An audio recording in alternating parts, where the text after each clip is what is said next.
So ఇవాళ market నేను చెప్పినట్టు పొద్దున్నే గూపులు లేసింది కానీ అది నిలబెట్టుకోలేకపోయింది. చాలా వాలటైల్గా ఉంది వాళ్ళ మార్కెట్. సో మనం ఇలాంటి సందర్భాల్లో మనం ఏం చేయాలంటే మనం ఇన్వెస్ట్ చేసే స్టాక్స్ని మనం పద్ధతి మార్చుకోవాలి. Maybe you can say strategy.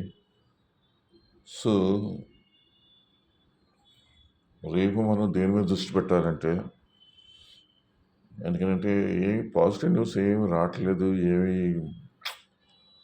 Market ఎంతవరకు పెరుగుద్దో ఏమి కనపడతలేదు.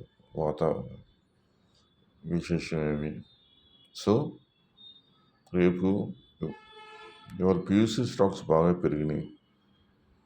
సో ఫస్ట్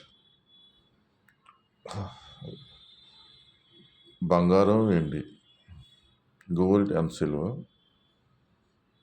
దాని తర్వాత Hindustan copper, Hindustan zinc. So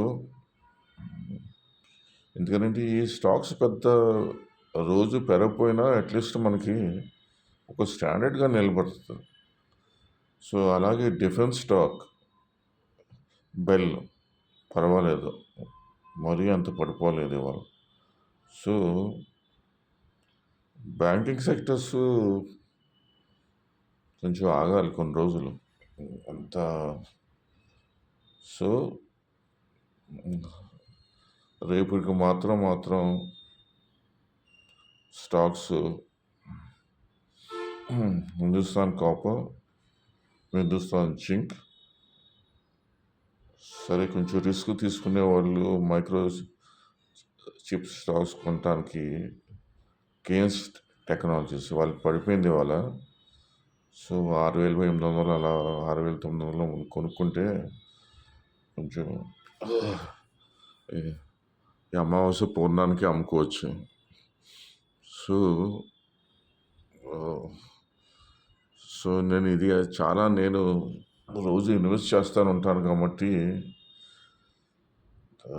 ఎందుకంటే మనం అంతా చిన్న ట్రేడర్స్.